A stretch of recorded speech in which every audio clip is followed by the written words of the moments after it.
cette année est marquée par l'arrivée en force des mangas. Les mangas, ce sont des bandes dessinées japonaises que vos chérubins n'arrêtent pas de vous réclamer. Ça s'adresse à une clientèle de jeunes qui est en fait représentative de la société d'aujourd'hui. Donc en recherche d'identité, un peu en marge. Les mangas, c'est quand même ça. C'est une violence incroyable et 3 mots de vocabulaire. Et il faudra aussi parler des dessins animés, notamment des dessins animés japonais qui sont exécrables, qui sont terribles. Un manga que l'on pourrait traduire par image irresponsable.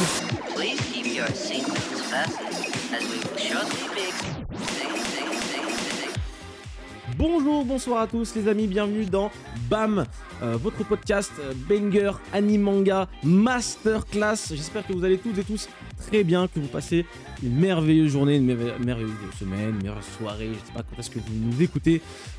Aujourd'hui, on va parler du Big 3 des sorties de jeux vidéo de cette semaine. Et on va parler du coup de Sonic Superstars, Super Mario Wonder et évidemment Spider-Man 2. Pour cela, je ne suis évidemment pas seul. Black Kaizoku est avec moi. Salut Kai. Je suis Miles Morales. Voilà, je suis là juste pour parler de pour la propagande Spider-Man. La propagande Spider-Man, évidemment. Un jeu que j'attendais énormément, donc très content de pouvoir en parler ce soir. Bah, tu l'as testé et tu vas pouvoir nous en parler aujourd'hui dans BAM. Xela est avec nous. Salut Xela. Coucou. Comment ça va? Bien. Pourquoi on fait la même chose à chaque fois? Putain, faut que j'arrête. Arrête de poser des questions. Arrête de poser... Tu n'es pas le policier, c'est moi le policier ici. C'est moi Je refuse de répondre sur mon C'est moi avocat. l'inspecteur. Je ne répondrai pas à cette question. Très bien. Je décide de garder le silence. Donc on ne te parlera pas de tout le podcast. Kai, du coup, on a pu tester...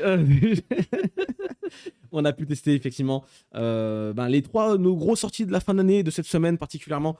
Niveau jeux vidéo, ça qu'on parle beaucoup de manga, d'animé, c'est aussi dans le titre du podcast. Mais en vrai, on est fan de jeux vidéo également. Donc pourquoi se priver encore une fois d'en parler si on en a envie. Les amis, on va peut-être commencer par Sonic Superstar, si vous le voulez bien. Il est sorti du coup ce mardi-là. C'est le gros jeu Sonic de cette année. C'est une série absolument mythique, on la connaît tous, vous connaissez le hérisson bleu. Je pense que je vous ferai pas l'affront de vous le présenter aujourd'hui. Mais qu'est-ce qu'on a pensé de ce nouveau jeu qui s'appelle Superstar, qui revient un petit peu aussi sur la 2D. sur les bases. C'est de la 2D, 3D, c'est un peu bizarre, mais en tout cas c'est pas le jeu 3D à la frontière là, comme ou Colors et compagnie qui sont sortis récemment.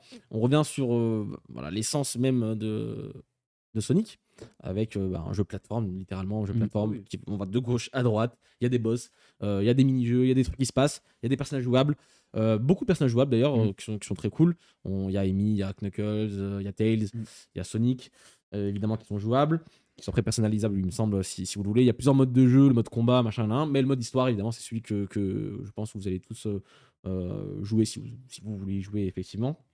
Tout d'abord, ce qui est le plus important dans un jeu vidéo pour moi, et pour Sonic notamment, c'est le gameplay. Est-ce qu'on retrouve un bon gameplay pour le jeu Sonic Superstar? Un gameplay très conventionnel, finalement. Il n'y a pas spécialement de fioritures supplémentaires. C'est les attaques de base de Sonic, tout ce qu'on connaît de lui. Bon, il y a quelques interactions supplémentaires, mais finalement, on est très dans les bases de ce qu'on connaît du hérisson bleu. Effectivement, moi j'ai pu jouer un petit peu plus que toi, je crois, Kai, et je suis d'accord avec ce que tu dis, et pas vraiment. Alors évidemment, c'est un jeu assez conventionnel dans une grande partie du jeu, ça y a pas de souci.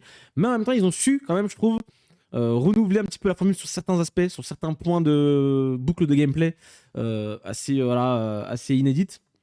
Il y a des moments où tu te retrouves un petit peu à jouer une sorte de Space Invader un peu mais dans Sonic. Sans sortir, c'est pas un mode à part, c'est vraiment dans le monde, dans un des mondes de Sonic. À un moment, on joue au casse-briques, avec Sonic qui est en mode boule, et tu vas casser les briques pour passer à la suite du niveau, etc. C'est quelque chose qui se fait généralement aussi dans les jeux Sonic sur de petits trucs, mais dans celui-ci particulièrement, je trouve qu'on a plein de petits jeux dans le jeu. Qui font que j'ai pas fini le jeu malheureusement, mais qui est assez court d'ailleurs, donc ça on va peut-être en reparler, mais du peu que j'y ai joué, donc peut-être 2-3 heures plus ou moins, moi en tout cas je m'amuse bien, le jeu est beau. Alors moi j'y joue sur Switch OLED, je sais que sur PS5 il doit être encore plus beau, ça c'est sûr, j'espère. le jeu est fluide et c'est tout ce qu'on demande d'un bon Sonic. Moi je suis fan de Sonic, j'aime bien Sonic, les jeux Sonic 2D. Je suis vraiment pas fan de la partie 3D des jeux 3D. Je sais pas vous, je crois que Kai, toi, moi j'apprécie. Ça dépend vraiment lesquels, hein, mais Évidemment. ça se limite vraiment à 3 Sonic, tu vois, Colors, Unleashed et Riders, tu vois, à la limite. Il aime que les nuls. C'est tout ce que j'aime pas dans Sonic. Mais... Non, moi je suis plus sur la 3D pour Sonic. J'ai un peu de mal La avec, 3D, avec la 2D. Je sais pas, j'accroche pas au truc. Et sur celui-ci, peut-être un peu particulièrement. Là, j'ai joué un peu. J'ai pas. Et même là, on a vu quelques images pour ceux qui sont en vidéo. On vous rappelle, si vous écoutez sur Spotify, il y a peut-être la vidéo. Il n'y a pas d'impression de vitesse, vraiment, je trouve. Genre, c'est. J'ai pas l'impression d'aller plus vite que le décor. J'ai pas l'impression d'aller vite particulièrement. Genre, tu vois, quand Mario il court. Quand tu cours dans Mario, c'est un peu ça. J'ai pas l'impression de bombarder, tu vois. Et ça, c'est dommage, je trouve. Peut-être que tu sais pas jouer. Hein, parce que... Peut-être. Mais là, sur le trailer, le mec, il a fini le. Enfin, sur l'extrait qu'on a vu, le mec a fini le niveau en 40 secondes.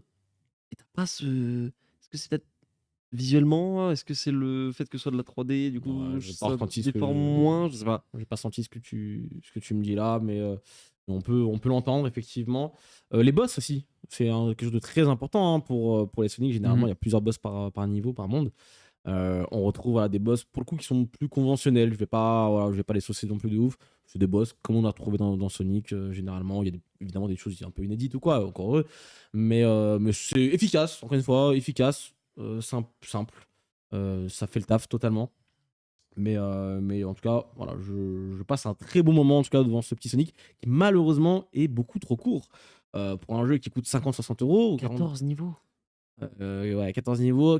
Alors, moi, je l'ai pas fini, mais de ce que j'ai cru voir sur les tests, ça durait voilà, 4 heures, 4 heures et demie, voire 5 heures à tout casser. Grand max. Grand max du max. Pour le mode histoire.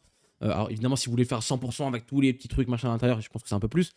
Mais pour le mode histoire uniquement, pour les gamers, on va dire, basiques. Et pour les joueurs de Sonic aguerris de là-bas, ça nous a dit 2h, 2h30 même. Donc ça commence à faire très court là. Après, Ouais, tu verras, c'est un jeu où le but c'est de finir le niveau le plus vite. Donc, Oui. entre guillemets, plus tu vas bien jouer, plus tu vas le finir rapidement, tu vois. Mm. Mais j'avoue que bon, 60 balles, 60 balles comme celle au cinéma, c'est cher quoi un peu. C'est ça, je trouve la durée de vie malheureusement trop basse. Ça, c'est clair et net. Mais voilà, le jeu sur le papier est très bon. Que vous soyez fan de Sonic ou pas spécialement. Franchement, si le jeu baisse un peu de prix, moi. Il allez-y, joue en hein. multijoueur en plus, il me semble, non? Il se joue en multijoueur, Ouais. effectivement. Je sais pas combien maximum, j'ai vu 2 personnes jouer en même temps. Peut-être plus, faut Je crois voir. que tu peux jouer à Mais- 4. Je pense que je peux. À voir en vrai. parce que J'ai un doute en vrai On va là-dessus. voir, 2, c'est sûr. 2 oui, c'est sûr, quatre, mais je sais pas. 4, j'ai un doute. 4, on peut apparemment, jouer ouais. apparemment. Donc, ouais, ça, c'est cool aussi de pouvoir jouer. J'ai pas, malheureusement, on aurait dû tester ça peut-être. On fera ça peut-être un peu, une petite game en multi pour voir un petit peu comment ça rend. Mais en tout cas, voilà, Sonic Superstar, c'est plutôt validé de notre côté, je pense. Mais c'est pas non plus, voilà, c'est pas non plus la grosse sortie de la semaine. Vous allez le voir juste après. Il souffre de la comparaison, on va dire. C'est ça, il y a 11 zones, 26 niveaux au total qui se terminent très vite. J'avoue, C'est si vous avez un peu, petit c'est budget, peu. si vous avez un budget serré, c'est pas ce jeu-là que je vous, vers lequel je vous redirigerai. Un Attendez qu'il baisse un petit peu, encore une fois, je vous dis pas voilà. Attendez un petit peu qu'il baisse en prix, faites-le, toujours cool. Donc voilà, Sonic est de retour et ça fait toujours plaisir. Le jeu suivant, et pas des moindres, c'est Super Mario Bros. Wonder, le nouveau gros jeu de chez Nintendo, le dernier gros jeu, j'ai envie de dire, de l'année, peut-être même de la Switch, point d'interrogation. Mais voilà, on a pu le tester déjà en avant-première aussi, il y a quelques jours. Maintenant, on a eu le jeu entre les mains et on a pu voilà, un petit peu tester tout ça. Avant d'arriver sur le jeu en soi, je voudrais qu'on revienne un petit peu sur Mario en ce moment. Il y a eu le film qui est sorti au cinéma, qui a donné un boom absolument incroyable à la licence, qui était déjà voilà, c'est la licence la plus connue, je pense, dans le monde en termes de jeux vidéo, ça c'est sûr et certain. Dans la pop culture de façon globale, même, c'est Mario, c'est absolument démentiel. Mais le film, ça a vraiment propulsé encore la licence à un autre palier. Non, Kai? Si. Bah, il y a qu'à voir le nombre d'entrées et le boost que ça a apporté à la Nintendo Switch et à certains jeux, notamment Mario Kart, certains jeux de 2D et 3D de Mario qui sont aussi remontés pas mal au niveau des ventes. Donc ouais, ça a remotivé un peu les gens, ça a remotivé tout ça en fait, que ce soit les enfants ou même les adultes en fait finalement. C'est clair que. Et le film, vous avez pensé quoi, vous, un petit peu brièvement, sur le sujet forcément, mais. Bon, moi j'ai passé un très bon moment devant le film. En tout cas, l'âme d'enfant que j'ai au fond de moi a passé un super bon moment. Il y a grave kiffé le film. Super beau. Illumination, forcément, donc les mignons, etc. Bourré de références. Bourré de références, il y en a littéralement à chaque plan, donc c'est assez impressionnant. Absolument dingue. Très bon film, hein, Mario. Et très bonne VF surtout. Très bonne VF. Il avait fait des chouettes. Effectivement, donc voilà, c'est un petit peu le postulat de départ en ce moment de la série. Hein. C'est une série qui connaît un boom absolument dingue en ce moment, notamment grâce à ce film-là. Et du coup, cette nouvelle série, d'une série absolument mythique, qui sont les Mario Bros, qui est une catégorie dans une catégorie, j'ai envie de dire, des jeux Mario. Tout d'abord, un petit peu, j'aimerais avoir votre avis un petit peu sur la série des Mario Bros, de façon globale. Est-ce que c'est une série que vous aimez, que vous suivez à chaque jeu? Est-ce que c'est votre série préférée Mario ou pas? Franchement, oui. Il y a Mario 64, tu vois, mais les Mario Bros, c'est le Mario que j'ai le plus poncé, en fait, finalement. Que ce soit sur Nintendo DS. Oui, c'est celui qui m'a le plus déçu. J'ai moins connecté avec celui-là. Sur Wii, il était pas ouf. Hein, Ouais, il était vraiment pas ouf. Hein. J'ai vraiment pas accroché. Mais sur Wii, c'est celui qu'ils ont ressorti sur Wii U après ou Ouais, Super Luigi U après. ils ont fait plein de déclinaisons avec Luigi, c'était insupportable. Ça n'apportait rien, si ce n'est avoir un skin Luigi et retirer Mario. Donc t'avais moins de personnages finalement, au final. Mario Bros, c'est vraiment une série, en tout cas de plateforme, c'est ma préférée. Ah oui. De très loin. J'ai passé de nombreux. Mario Bros 2, on n'en parle pas assez avec le défi des 1 million de pièces. Il était incroyable. Moi, j'ai trop aimé ce jeu. T'as fait le Lost Levels? Non, même pas. Je sais plus comment. J'avais vu sur Switch, non, sur Wii. Avec le. Il y avait un pack qui était sorti pour l'anniversaire, comme ça, il y avait Lost Levels dedans. Putain, c'est dur. C'était horrible. Genre, quand tu sors de Super Mario, New Super Mario DS, là, tu sais, où tu te transformes en géant, là, qui avait fait le buzz de malade à l'époque, tu repasses là-dessus, beaucoup plus ancien et tout. Comment c'était difficile! Il y a des Mario. Il y a les Mario. Il y a des Mario, ils sont costauds, on se rend pas compte. Et encore que Mario Bros DS, il y a des niveaux qui étaient. Enfin, en tout cas, le Shadow de Bowser, je me souviens, si t'as pas l'astuce, t'es comme un con. T'es comme un con. Je vois très bien de quoi tu parles. En fait, il y a un galéré là-dessus. Alors, pour ceux qui s'en souviennent ou pas, mais il y a un niveau. Enfin, il y a la partie finale du château de Bowser, en fait, c'est 3 couloirs. Ouais. Et en fait, tu passes et t'as un bruit, en fait. Quand tu passes dans un couloir, ça fait tiling si c'est le bon couloir. Et ça fait rien si c'est le mauvais couloir. Ah ouais? Et en fait, si tu fais pas le bon ordre, en fait, parce qu'il y a milieu, haut et bas, si tu fais pas dans le bon ordre, tu t'arrives pas à Bowser. Ça me dit vaguement un truc. Si, moi je vois très bien. Je me vois très bien en train de galérer sous ma Je me souviens, j'étais devenu fou quand j'étais gamin. C'est bizarre parce que je me souviens pas de l'astuce, je sais pas comment j'ai fait pour finir. En fait, je crois j'ai brute force peut-être juste. Je crois que c'était milieu, haut et bas, l'ordre de mémoire. Ah ouais? Ouais. Il était bien ce jeu. Hein. Ouais, il était trop bien. Mais c'est vrai que pour le coup, après la Wii et la Wii U, du coup, vu qu'en vrai c'était la même lignée, les New Super Mario Bros, c'était plus trop ça. Et d'ailleurs, Wonder, c'est pas un New Super Mario Bros. C'est Mario Bros Wonder. Enfin, Super Mario Bros Wonder. Donc il y a plus le New. Donc un peu c'est la fin début d'une nouvelle ère. Et ça commence bien. Hein. Ça commence très bien. Effectivement. C'est vrai que les New Super Mario Bros étaient peut-être arrivés à un stade de maturité tel que les nouveaux jeux ne rapportaient pas plus de choses. Aujourd'hui, on parle évidemment du coup de Super Mario Bros Wonder. Et on va parler du coup du jeu en plus en détail. Notamment, évidemment, on retrouve le côté un peu 2D, plateforme, machin, et très ingénieux de la part de Nintendo à chaque fois dans les mondes, dans les niveaux. C'est absolument dingue. La science du jeu de plateforme qu'ils ont, c'est absolument dingue. En même temps, c'est les boss. C'est l'incarnation de Nintendo, en vrai, Mario Bros. Hein. Toute la philosophie Nintendo, je la trouve là, le précisément. game design, c'est ça. Le jeu est tellement bien fini. Alors évidemment, visuellement, c'est beau. Je pense, un des plus beaux jeux de l'année sur la Switch, ça c'est sûr. C'est optimisé pour, évidemment. Moi, je le fais sur Switch OLED, donc c'est encore mieux pour y jouer en portable. C'est plutôt très très beau. Mais encore une fois, c'est pas ça qui compte. Vraiment, c'est le gameplay pur et dur. Et quand tu as des niveaux de ce niveau-là et de cette ingéniosité qu'il y a à chaque nouveau niveau, à chaque nouveau monde, il y a toujours un petit truc en plus qui se passe, des nouveaux pouvoirs aussi, beaucoup de nouveaux pouvoirs dans celui-ci. Évidemment, vous l'aurez vu avec l'éléphant, machin, ça c'est un petit peu la vitrine de tous les pouvoirs, mais en fait, il y en a plein de petits, et pas forcément en termes d'objets que tu attrapes comme les boules de feu et compagnie qui sont toujours d'ailleurs d'actualité, mais aussi des petits, c'est pas des pouvoirs, c'est pas pareil que les trouver. c'est les badges, ouais, voilà, ils appellent ça les badges. Ben, tu peux la choisir, t'en as une par. Enfin, tu choisis celle que tu veux avant de faire ton niveau. Je sais pas, moi, je veux un badge où mon Mario, du coup, il va prendre son chapeau pour pouvoir planer un petit peu pendant quelques secondes. Truc.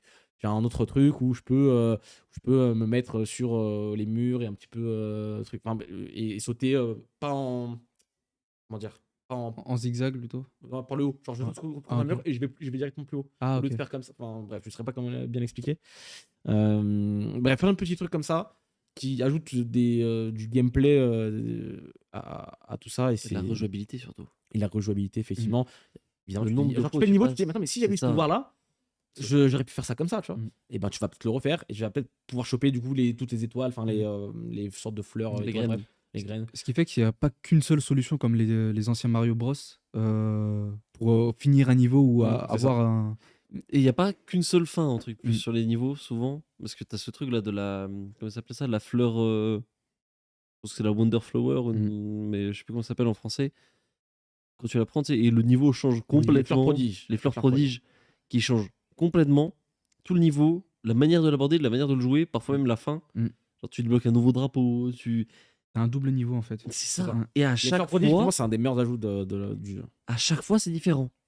C'est pas genre ton niveau, ça devient un time attack, ou le scrolling il change. C'est à chaque fois, t'as un nouveau truc qui se passe. Mm. Mais genre, t'as un deuxième niveau vraiment unique. Mm. Et ça, en vrai, en termes de contenu, c'est ouf. Mais en fait, ça rend le jeu hyper dynamique. C'est une folie. Ah, mais Parce ouais, qu'en fait, ça. il se passe toujours un truc à l'écran.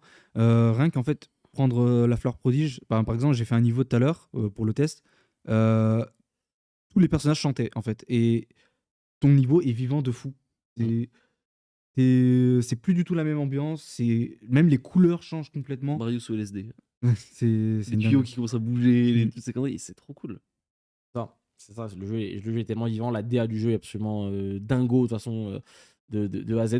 En fait, Mario, quand j'y pense, on a beau dire ce qu'on veut, c'est toujours millimétré et toujours Ah oui. l'excellence. En fait, je sens que c'est la licence de Nintendo, c'est la licence sur laquelle on peut pas foirer, on peut pas faire un mauvais jeu, on peut pas faire un jeu machin et tout. Et oui, évidemment, des petites déceptions par le passé sur des très brefs jeux, et encore que même là, ça reste des bons jeux. En fait, même les jeux moins bien, ça reste des bons jeux. On parlait de Sonic il y a quelques minutes, Sonic a plein de mauvais jeux. Malheureusement, tu vois, c'est le cas. Mario, en vrai, est-ce qu'il y a vraiment un jeu où tu dis il est nul? Pas qu'il est Mario Bros, hein, je parle de tous les jeux Mario. Il n'y en a pas vraiment. En vrai, non, il n'y a vraiment. pas vraiment. C'est juste que vraiment. moi, j'ai moins apprécié. C'est plus... Évidemment. Ouais, voilà. ça. Mario RPG, c'est bien. C'est ça. Enfin, Mario Luigi, là. Mario Kart, c'est bien. Sur tous les Mario Party, Mario Party, les je dis Mario Party, mais en vrai, Football, c'est là, bien. les Mario Soccer, je sais pas quoi, basket, machin. Toutes les variantes, c'est toujours quand même un au certain moins mais correct. c'est toujours Encore un le, positif. le dernier Mario Foot, il était vraiment naze par contre. Ah oui, oui. Et c'était pas Nintendo. Bah voilà. Si, c'était Nintendo. Alors comment c'était Chunsoft? Ah, Je crois que c'était ça le. en tout cas, sur les Mario Bros, sur les jeux plateforme Mario, 3D ou 2D d'ailleurs, ça, on peut pas leur enlever qu'il y a vraiment une science de la plateforme que personne n'arrive à avoir à ce niveau-là, en tout cas. Personne n'a jamais eu, même de l'histoire du jeu vidéo pour moi. Et ça va être un régal, je pense, pour les speedrunners. Ça va être un régal pour les gens qui veulent le finir à 100%. Se faire des défis. Ça va être un régal pour y jouer en multijoueur, car effectivement, celui-ci, ce jeu, on peut y jouer jusqu'à 4 en online si tu veux, donc soit en offline ou en online. On a pu le tester aussi en offline à 4. Excellent. Et qu'est-ce qu'on a rigolé? Qu'est-ce qu'on a rigolé? Parce qu'en fait, c'est trop bien. C'est trop bien. Truc. Non, mais c'est juste trop bien. La bonne idée aussi qu'ils ont eu, c'était que celui qui arrive en premier et le plus haut sur le drapeau. le drapeau de fin, il ait la couronne et que du coup la couronne Devient puisse le tourner. joueur 1, en gros. Le joueur 1, ouais, la couronne, et du coup qui devient le joueur 1, et du coup le joueur qu'on suit à la caméra sur le truc, ce qui fait qu'on se passe un petit peu le joueur 1. En vrai, ouais. dit comme ça, c'est tout bête. Mais ça fait une telle différence dans l'expérience multijoueur sur un jeu comme ça. Ça n'a plus rien à voir. Plus de collision entre les personnages aussi. Mm. On se traverse. C'est-à-dire que je peux plus m'arrêter, toi ça t'arrête parce que tu m'es rentré dedans. C'est ça. C'est ouf ça. Là, on n'a pas parlé, mais beaucoup de personnages jouables. On a évidemment Mario Oui. Luigi, on a Peach et Daisy, on a Todd, on a deux Todd, deux Yoshi, et comment il s'appelle Carotin. Carotin, voilà. Carotin, ce qui est cool, c'est que chacun ont aussi des gameplays différents. Donc en plus des pouvoirs qui sont différents à chaque fois, tu peux avoir des personnages qui ont des pouvoirs différents. Alors, en fait, c'est par catégorie un peu. C'est-à-dire que par exemple, Luigi et Mario oui, voilà. C'est et ça. Peach ont le même gameplay, là Non. où avant c'était différent. Non, c'est Mario, Luigi, je pense, Peach, Daisy. Non, Peach et deux Todd. Daisy, elles ont le même gameplay que Mario et Luigi. crois qu'il y a des petites variantes. Bah, moi, je l'ai demandé au gars de Nintendo, il m'a dit non. Ah, peut-être. Donc à vérifier, parce que justement, vu qu'il y a les badges à côté qui viennent porter Mm. ce changement-là. Mais par contre, par exemple, les Yoshi, ils peuvent pas prendre de coups des adversaires. Ils peuvent pas prendre de power-up. Mais par contre, tu peux leur monter dessus. Si tu joues, je sais pas, Mario, ça. et toi tu prends Yoshi, Mm. évidemment, je peux te monter dessus. Carotin, je crois aussi, il peut pas prendre de Il dégâts. est invincible En aussi. gros, Non, il est invincible. en Ton gros, petit frère. t'as un petit frère, Ouais. tu lui mets ça, il est content. Tu vois, en gros, il pense à. C'est ça en fait ce qui est bien. C'est que Nintendo, et sur les jeux Mario, ils pensent à tout le monde. C'est L'accessibilité. le jeu de l'année pour les gamins, c'est le jeu de l'année pour les parents, c'est le jeu de l'année pour nous, la vingtaine d'années, trentaine d'années. Ça marche dans tous les cas. Le jeu, il y a des niveaux qui sont très difficiles, qui sont difficiles. Et en tout cas, Les niveaux de difficulté sont affichés. il y a des niveaux de difficulté affichés, effectivement. Donc, tu as des niveaux où tu es en mode ah, si tu veux le finir à 100% avec les 3 graines, machin et tout, va falloir le refaire un Et petit on n'a peu pas le niveau. encore tu vois. vu les niveaux, les mondes cachés et compagnie. C'est ça. Donc, encore une fois, c'est ça qui est bien. Ils pensent à tout le monde, le jeu est calibré pour tout le monde. Et c'est ça, en fait, qui est bien. C'est ça qui est bien. C'est les seuls, encore une fois, qui, dans l'industrie du jeu vidéo, qui arrivent à faire un jeu à la fois pour ton petit frère, pour ton père, pour ton grand-père même, j'ai envie de dire, et pour toi aussi. Et on va tous s'amuser. Et c'est le jeu de la fin. Pour moi, c'est le jeu de la fin de l'année Ah oui. pour la ménagère. Ça, c'est sûr. Je voulais dire quoi par rapport au personnage. Je voulais dire un truc et j'ai zappé. Parce que avant de parler des personnages, je voulais venir sur quelque chose. Les transfos Alors, peut-être. Ça me revient. Les transfos, on en a Moi, parlé. les transfos, c'est peut-être le petit truc où j'ai un poil du mal, dans le sens que je trouve que là, on est sur des transformations qui changent beaucoup le gameplay. Le avant, c'était plus soft, tu vois, la fleur, le machin. Les animations. Les animations sont Oui. folles. Ah oui. Oh là là. C'est très discret ou parfois c'est très. Ouais. Ouais, ouais. Quand t'es en Quand tu éléphant vois et que et tu que tu montes passes- sur un Yoshi, le Yoshi il commence à transpirer C'est ça. et il marche bas. Quand t'es un éléphant et que tu passes dans un tuyau, Oui. c'est une autre animation. Quand tu, je sais pas, quand t'es en éléphant, par exemple, et que tu veux passer, tu peux changer de pouvoir, tu mets le boule de feu, bah ton Mario il fait une animation trop stylée. Mais ça dure une milliseconde. Soit tu le vois, soit tu le vois pas, tu vois, mais c'est trop stylé. C'est le détail. Le diable se cache dans les détails. C'est une folie. C'est une folie. Donc le jeu est tellement bien fini. Pour moi, faut y aller les yeux fermés. C'est le jeu de la fin d'année, sans nul doute. Foncez, encore une fois, pour le petit ref, pour le daron, pour vous. C'est trop bien. C'est trop bien. Si vous êtes hardcore gamer, entre guillemets, que vous voulez faire du speedrun, vous voulez faire un jeu assez difficile par moment, ben vous aurez votre On va en dose. avoir pour longtemps, je pense. Hein. Dans 10 ans, je pense que les mecs qui sont sur le speedrun, ils sont encore en train de trouver des trucs. Mm. Toutes les possibilités de combos, de zinzin. Les Avec badges quel pouvoir qui je vais plus combotent vite, avec tu ce vois truc. Avec quel pouvoir je peux aller plus vite du coup à la fin. T'as tellement d'options. C'est infini. Donc voilà, Super Mario Bros. Wonder, c'est banger, c'est masterclass, c'est validé par l'équipe. Donc ça, vous pouvez y aller. Et pour terminer avec ce Big 3, c'est Spider-Man 2, sorti sur PlayStation 5 ce vendredi. On a pu aussi mettre la main dessus. Kate a pu y jouer un petit peu plus que nous. C'est ça. Moi, j'ai pu faire l'intro du jeu, la bonne grosse intro du jeu. Waouh! Juste pour rester sur l'intro d'abord, parce que tu vas parler. Waouh! Waouh! Waouh! Ça va dans tous les sens! Ça va dans tous les sens, ça bouge dans tous les sens. C'est absolument dingue la mise en scène. Encore une fois, la mise en scène. C'était déjà le cas dans les premiers. Là, c'est encore mieux. J'ai l'impression que du peu que j'ai pu jouer.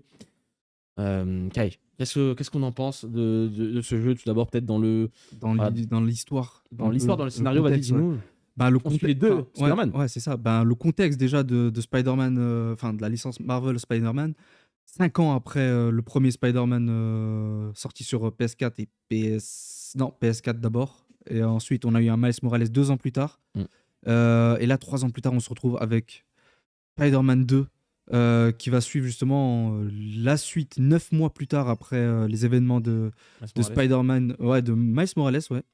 Et finalement, on va voir que nos personnages ont pas mal évolué, ont pas mal vécu de choses entre eux, leur situation a énormément changé et leur dynamique aussi, avec notamment l'arrivée de nouveaux vilains dans Brooklyn et New York, plus précisément.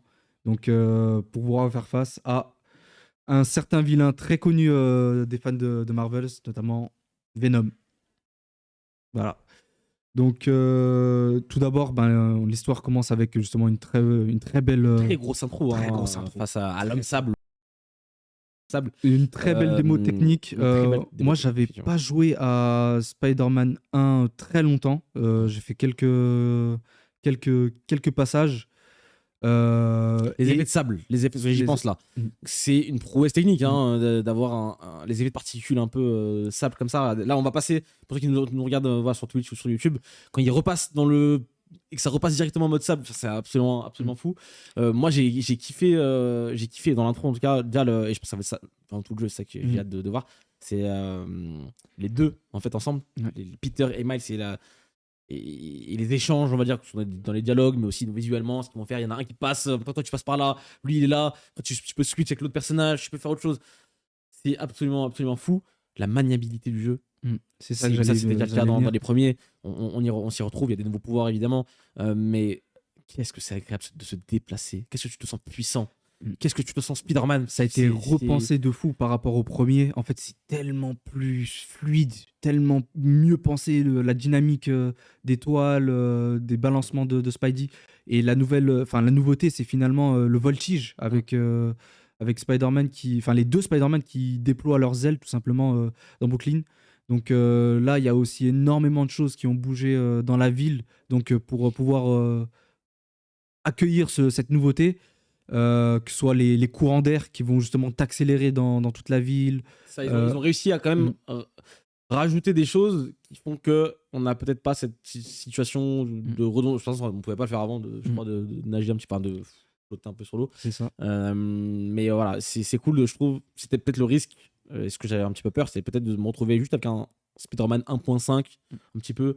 Donc, une fois, j'ai pas encore assez avancé dans le jeu pour vraiment vous dire si c'est le cas ou pas. Mais en tout cas, dans les déplacements et dans les pouvoirs, ça n'a pas l'air d'être le cas. Donc, une fois, dans la dynamique des deux personnages, de pouvoir changer, switcher à tout moment, Miles Morales et Peter, ils ont pas du tout les mêmes pouvoirs déjà de base dans les deux jeux précédents. Donc, de pouvoir switcher entre les deux, déjà, ça donne une richesse de gameplay d'autant plus grande pour. Surtout qu'en fait, il y a Là, pour revenir un peu à l'histoire, il y a un temps qui s'est écoulé, donc finalement les personnages ont un peu évolué. Donc ils ont des nouvelles capacités comparées vachement différentes du premier opus. Donc il y a clairement de nouvelles attaques, notamment le Iron Spidey de Peter qui se déploie maintenant et qui est utilisable. Après, pour revenir un peu à l'histoire, on est dans un contexte beaucoup plus intime. Je trouve qu'on est beaucoup plus centré sur les personnages. On revient parfois sur leur passé.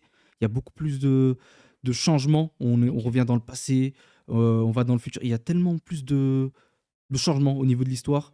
On se concentre vachement sur les personnages et finalement leur futur. On revient aussi beaucoup sur leur passé. Leur relation, notamment l'arrivée de Harry, qui est un des amis, qui est un des personnages très importants de l'univers Spider-Man et qui fait enfin son entrée dans Marvel Spider-Man PS5. Et quelle relation avec Peter! Quelle relation! On accroche directement au personnage, on a directement de l'empathie pour lui. Même Peter, en fait, voir comment il jongle avec sa vie, comment c'est très difficile pour lui cette nouvelle situation sans May. Et tout ce qu'elle lui a laissé derrière. Donc ouais, il y a tellement... Ça, et ce côté un peu mentor aussi, C'est j'imagine, pour Miles, ça va être super intéressant de voir ça. Donc en termes de scénario, c'est cool, beaucoup de nouveaux méchants ou de méchants qui reviennent également. C'est Venom, ça. j'ai très hâte de pouvoir le voir. Surtout qu'en fait, il y a un avant au niveau des méchants. En fait, tu sens que l'univers il a existé avant ton arrivée dans le jeu. Et il y a un passif. Et en fait, tu apprends à le découvrir. Que ce soit par exemple le lézard, on l'affronte pas directement. En fait, on comprend. L'histoire nous fait comprendre qu'on l'a déjà affronté par le passé. Mais on n'a pas besoin de nous le raconter. Et on n'a pas besoin de... Oui, c'est fluide, quoi. C'est tellement fluide. Et en fait, tout est fluide dans l'histoire. Et même, finalement, dans la map, en fait. Parce que toutes les quêtes un peu chiantes, annexes, etc., elles se font naturellement, en fait. Et rien n'est trop envahissant à l'écran pour te dire « Ah, ça, c'est chiant, faut que je le fasse maintenant. » En fait, tu vas passer à côté d'un incendie, tu vas le faire direct. Et il n'y a rien de trop encombrant. Et en fait, c'est toujours sur ta route quand il y a une mission importante à faire ou qui est essentielle à l'histoire. C'est ça. C'est ça. Donc, franchement, tu parlais de fluide, on peut parler peut-être de la technique maintenant. Encore une fois, moi, j'ai fait les trois, c'est ça qui est cool. C'est que j'ai fait Spider-Man 1, j'ai fait Miles Morales. Donc, le premier, je l'ai fait sur PS4. Miles Morales, je l'ai fait sur PS5. Et celui-là, je l'ai fait sur PS5 aussi, évidemment. Donc, comme ça, j'ai une bonne vision de l'ensemble du jeu. Le jeu me paraît un poil plus beau quand même que Miles Morales. Ouais. Donc ça, c'est cool. Mais ce qui me surprend le plus, on va dire, par rapport à ce précédent jeu, c'est vraiment le nombre de personnages, de véhicules affichés à l'écran qui a été démultiplié vraiment grandement. Tu sens que le jeu est riche et vivant, hein. C'est un New York vraiment vivant par rapport à avant. Il y avait 3 PNJ qui se promenaient un petit peu à droite à gauche. Là, il y a des dizaines, des vingtaines, des trentaines de voitures, de Il y a personnages. des embouteillages carrément. C'est ça, Il dans y a les... des embouteillages. C'est ça. Et ça, c'est le truc qui m'a choqué dès le début du jeu. J'étais en mode, ah ouais, d'accord, il y a beaucoup de trucs affichés là à l'écran quand même. Et le jeu est très beau et les temps de chargement, Il n'y en a aucun. inexistants littéralement. Inexistants. En tout cas, ils sont tellement bien cachés que tu les vois même pas. Ça dure tellement 1 seconde, 1 milliseconde que tu les vois pas. C'est une prouesse technique. On sent que le jeu est calibré pour la PS5. Le jeu est pas sorti sur PS4. Ah, c'est exclu. Exclu. C'est une exclu PS5 et je pense que c'est tant mieux. Et enfin, tant mieux pour les La joueurs PlayStation PS5 parce que explose en fait. Finalement. c'est que là, ils t'ont mis la max pour ta PS5. C'est ce qui, je pense, peut se faire de mieux aujourd'hui à date. En tout cas, c'est ce qui s'est fait de mieux, ça, je pense, c'est sûr. En termes de technique, c'est absolument fou. Gameplay, on l'a dit, hein, mais des nouveaux pouvoirs.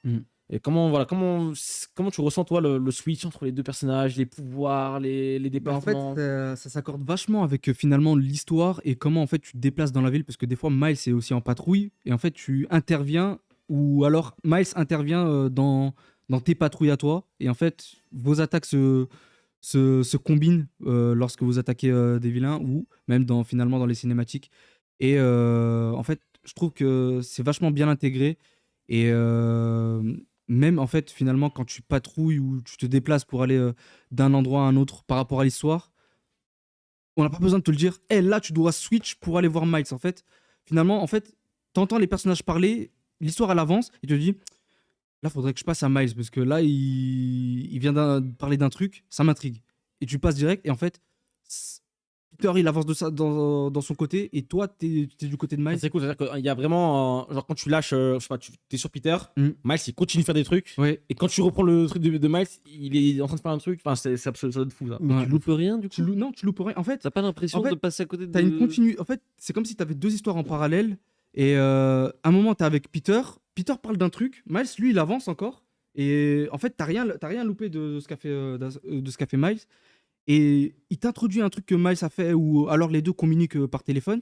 Je lui dis, faudrait que je passe à Miles. Là, ça a l'air intéressant ce qu'il fait. Et tu peux switch. Et en fait, Peter, il avance. Et en fait, ça va aider ce que Miles il fait, ce que tu vas faire du côté de Miles. Ok, ouais. Et en fait, c'est tellement fluide. Et en fait, l'histoire, tu sens qu'elle avance, quoi que tu fasses. Et en fait, t'es totalement dans le bon coup, quoi qu'il arrive, quoi que tu fasses. Non, ça C'est trop bien pensé. C'est fou. C'est fou. Non, le jeu est vraiment excellentissime, hein. On vous le recommande, je pense. Hein. Kai, tu le recommandes aux gens, je pense. Très bien. Même s'ils n'ont pas fait le premier, tu penses que c'est faisable ou pas? Non, faudrait quand même faire Je pense, le hein, premier. je pense faut un petit faire peu, le ouais. premier. Parce que le premier nous introduit l'origine story de Miles, qui est vachement différente du film, même s'il y a des points qui se rassemblent. Qui se ressemblent plutôt. Je crois qu'il y a un résumé au début du jeu. Il y a un si tu résumé veux, qui est possible. Il y a un résumé qui est proposé au début du jeu. Donc, je l'ai pas fait. Je sais pas à quel niveau de détail ils sont allés. Mais c'est assez important pour l'implication parce qu'on revient énormément sur les arcs des personnages. Donc, ouais, c'est très important. Surtout pour du côté de Miles qui va énormément évoluer dans cet opus. Donc, j'invite vraiment les gens à. Globalement, voilà, suivre, pour résumer, ce Spider-Man là, comme le précédent d'ailleurs, on sent il y a ce sentiment de puissance. T'es là, tu te déplaces, t'es Spider-Man. Purée, c'est tellement jouissif. Et en fait, être revenu là après tant d'années, ça m'a vraiment redonné cette sensation de plaisir. En même temps, moins de redondant, pas aussi redondant que les précédents, parce que justement, nouveaux pouvoirs, nouvelles méthodes de déplacement. Donc voilà. Tout ce que j'ai peur, ça tu peut-être, enfin, je sais pas si tu peux m'éclairer dessus, je suis pas encore assez avancé dans le jeu, j'ai peur dans les premiers jeux, dans les 2 premiers jeux même, il y a beaucoup de quêtes secondaires que j'ai trouvé très redondantes et très ennuyantes. Un peu FedEx. Très FedEx, ouais, on doit chercher les 3 oiseaux, je sais pas, les 60 oiseaux de je sais pas quoi, les machins. Alors, c'est encore le cas, en j'ai vrai, peur que ils oui, m'ont mais... pas introduit tant de quêtes annexes que ça. Ok. Je sais qu'il y a des photos à faire pour gagner de l'expérience et débloquer des petits gadgets à droite à gauche. Ok. Mais en fait, tu les fais. En fait, elles sont constamment sur ton chemin, en fait. Et en fait, elles sont pas en grand nombre. Donc, en fait, ça te ralentit pas spécialement. Ça te prend 2 secondes.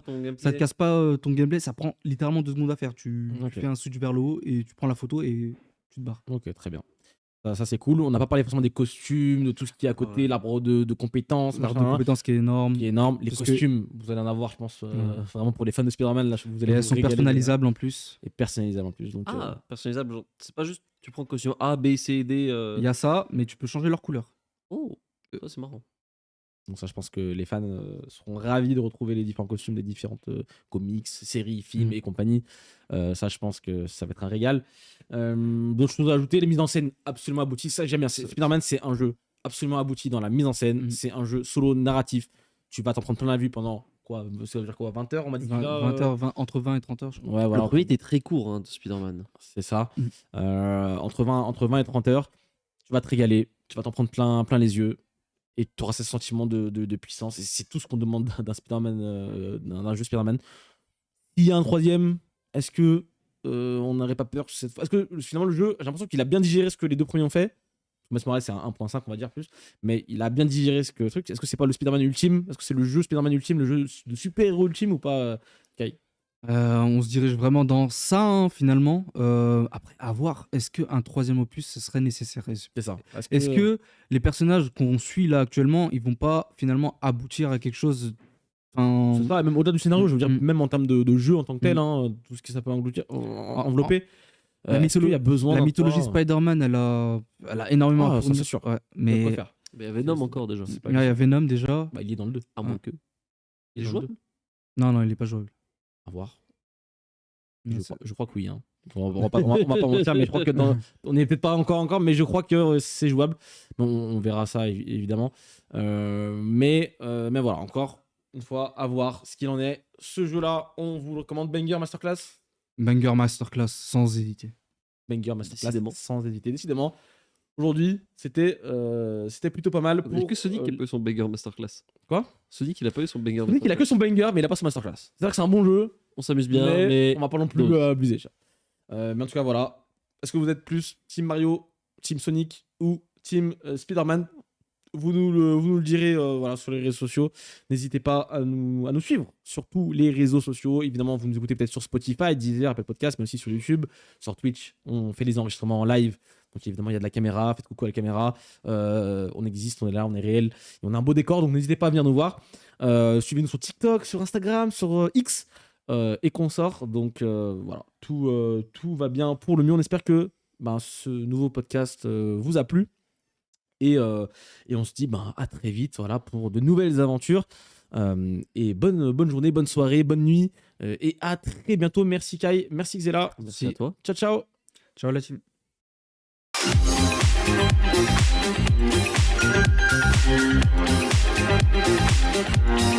Thank you.